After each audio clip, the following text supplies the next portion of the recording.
Pwede nang magpatupad ang gobyerno ng pagrarasyon ng mga produktong petrolyo sa mga gasolinahan kung kinakailangan. Yan ay sa bisa ng State of National Energy Emergency na idineklara ng Pangulo.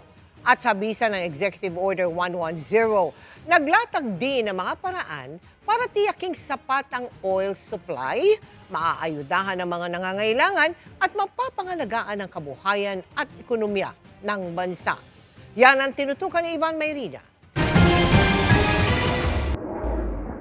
Mahigit 3 linggo matapos sumiklab ang gulo sa Middle East at sumipa ang presyo ng petrolyo sa all-time high, nilagdaan ni Pangulong Bongbong Marcos sa Executive Order 110 na nagdeklara ng State of National Energy Emergency sa bansa. Tinukoy sa EO 110 ang Department of Energy Act of 1992 kung saan maaaring magdeklara ang Pangulo na kritikal na o nanganganib ng supply ng enerhiya at maaari itong magpatupad ng Fuel at Energy Allocation Plan.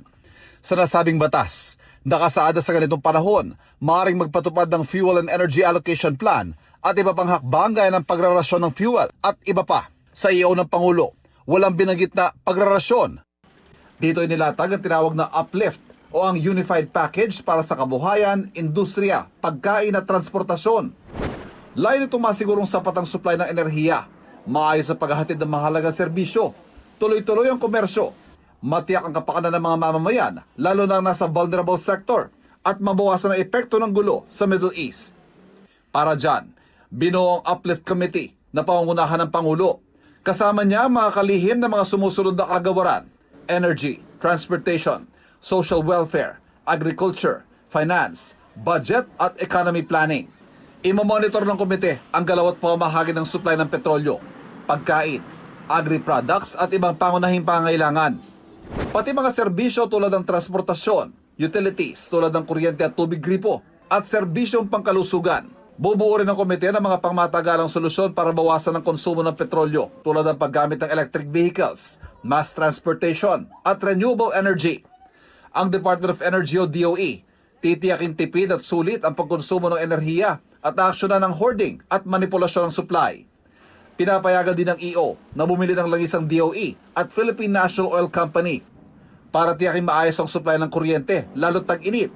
Pwede magpatupad ang Energy Regulatory Commission o ERC ng mga hakbang sa kung paano gagamitin ang mga power plant. Pabibilisin din ang pagbibigay permit at clearance sa mga proyektong magdaragdag sa produksyon ng kuryente. Kaugnay ng sale sa kuryente, maaaring bumuo ang ERC ng regulasyon sa operasyon at presyuhan ng Wholesale Electricity Spot Market o WESM.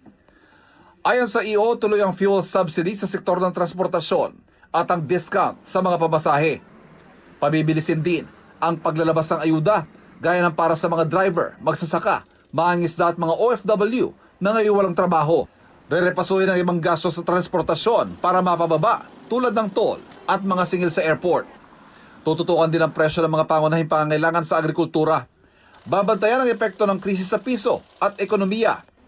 Tuloy rin ang mga mandatong i-rescue at tulungan ng mga naiipit na OFW sa Middle East. Sa lahat ng ito, maghahanap ang Budget Department na mapagkukunan ng pondo kung kailangan at tiyaking tama ang paggamit nito. Pinahaba ang oras sa operasyon ng LRT at MRT, pinalalawak ang libreng sakay, at nagpapatakda ng priority transport lane sa mga lokal na pamahalaan. Mananatili sa State of National Energy Emergency ang bansa sa loob ng 1 taon, maliban na lang kung bawiin o palawigin ng Pangulo. Para sa GMA Integrated News, Ivan Mayrina, nakatutok, 24 oras.